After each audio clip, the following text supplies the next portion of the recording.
입니다. 다음은 홀짝 박사의 모멘텀 투자로 이어서 갑니다. 하우투인베스트 김문석 대표 연결돼 있습니다. 김 대표님 나와 계시죠? 네, 안녕하십니까? 예, 미국의 애플이 실적을 발표했는데 실적 발표 이후 장 마감 이후에 시간에서 무려 주가가 6%나 급락하는 모습들을 보였다 그럽니다. 왜 이렇게 충격이 있습니까? 네, 그렇습니다. 오늘 증시가 모처럼 반등이 나오고는 있습니다만은 오늘 SK 하이닉스를 제외한 IT 전반이 좀 어둡고요. 특히 애플 관련주들, LG그룹주들은 주가 좀 큰 폭으로 내려앉고 있는 모습들이 전개되고 있는 것 같습니다. 자, 애플이 장마감 후에 실적 발표를 했는데요. 이 실적은 나쁘지 않았는데 일단 다음 분기 전망을 좀 어둡게 했다는 부분이 결국 애플 시간의 급락에 지금 원인이 되고 있고요. 관련해서 이제 애플 관련주들 쪽으로 국내에서는 지금 바로 영향을 받고 있는 모습인 것 같습니다. 실적이 어느 정도 나왔는지 다시 한번 좀 정리를 해보면요.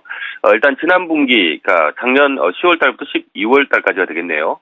매출액이 575억 9천만 달러가 나왔고요.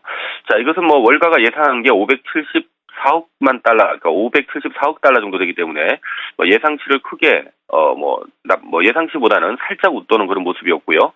주당 순이익 자체도 주당 14.5달러 정도 기록을 하면서 일단 작년 같은 기간이 13.8달러이기 때문에 일단 작년 같은 기간보다도 늘었고 시장 예상치보다도 상회를 했습니다. 전체적으로 지난 분기 매출액과 주당 순이익은 좀 괜찮았는데요. 다만 이제 실적 발표하면서 다음 분기 즉 2분기 매출 전망을 440억 달러로 발표가 됐는데요. 결과적으로 이 440억 달러는 직전 분기보다도 상당히 낮지만 또 시장 예상보다도 상당히 낮다. 결과적으로 이제 너무 기대 이하의 다음 분기 전망을 내놓다 보니까 시장에서는 애플 스스로가 성장 정체를 인정한 것이 아닌가. 그리고 또 더 나아가서는 그만큼 이제 전 세계 스마트폰 시장이 어느 정도 가열돼 있기 때문에 스마트폰 시장이 전반적으로 이제 성장 정체 시기에 접어든 것이 아닌가라는 이러한 쪽으로 이제 해석이 되면서 애플이 시간에서 급락하는 이런 모습이 나왔고요.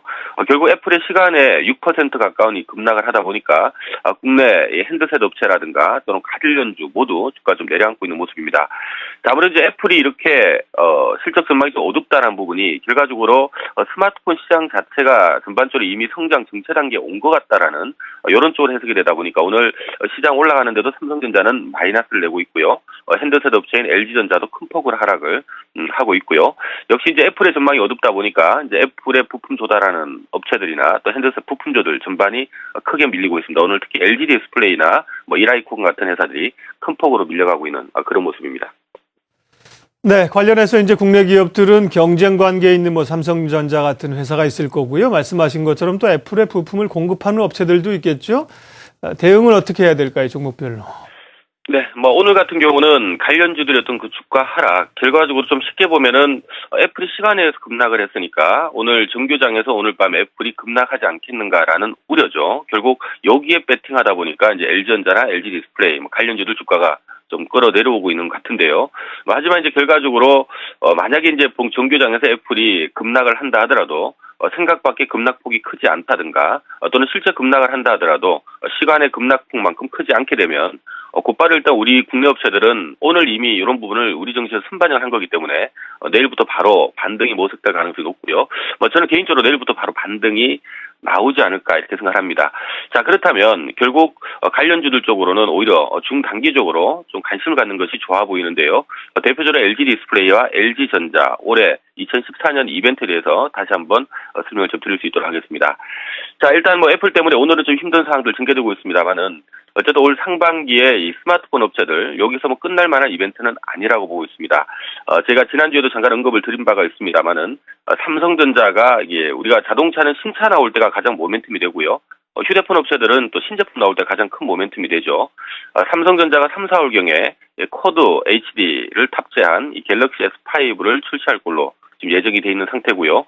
원래 예상치보다 한 3개월 정도 앞당겨서 지금 출시된 일정이기 때문에 충분히 다시 한번 시장에 관심을 모을 수 있을 걸로 보고 있고요.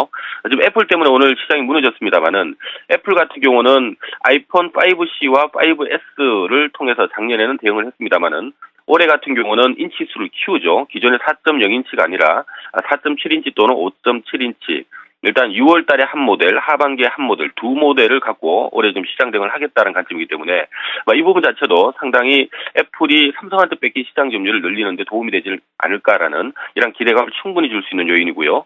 역시 LG 같은 경우도 2월 달에 이제 G2 프로, 요거는 이제 별로 기대는 안 됩니다만은 5월 달에 이 쿼드 HD를 탑재한 이 G3 전략폰이 나올 거기 때문에 이런 것들을 등 상반기 스마트폰 출시 일정을 감안해 본다면 일단 스마트폰 관련된 기업들 쪽으로는 특히 LG전자도 기대감을 모을 수가 있겠고요. 특히 LG 디스플레이 같은 경우는 LG에도 디스플레이를 공급하고 애플에도 디스플레이를 공급하기 때문에 요 LG와 애플의 신제품 일정을 감안해 본다면 LG 디스플레이도 충분히 어느 정도 모멘텀을 갖고 있다 이렇게 보고 있습니다. 그리고 요거 외에 저희가 또 봐야 될 부분은 이 LG 디스플레이나 LG전자 같은 경우는 스마트폰 외에도 실질적으로 TV 쪽에 좀 관심을 둘 필요성이 있는데요.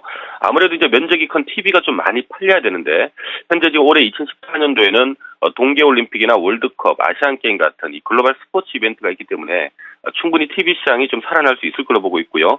특히 이제 8년차에서 10년차 접어든 이 TV 교체 주기 진입했다는 부분과 인도라든가 중국이 내년이고요. 인도가 올해인데 아날로그 TV가 이제 종료되는 시점이라는 것과 작년 말에 내놨던 이 울트라 HD TV가 가격 인하와 함께 또 본격적으로 팔릴 가능성이 높다는 것들을 감안해 본다면 어느 정도 제가 신제품, 스마트폰 신제품뿐만 아니라 이 TV 시장의 턴어라운드까지 놓고 본다면 오히려 LG 디스플레이나 LG 전자는 이번 위기를 기회로 보는 것이 필요하지 않나 이렇게 보고 있습니다. 홀짝 박사의 모멘텀 투자였습니다. 애플의 실적 그리고 시간에서 급락하고 있는 것과 관련해서 국내 기업들 대응 전략 살펴봤습니다. 김문석 대표였습니다. 고맙습니다.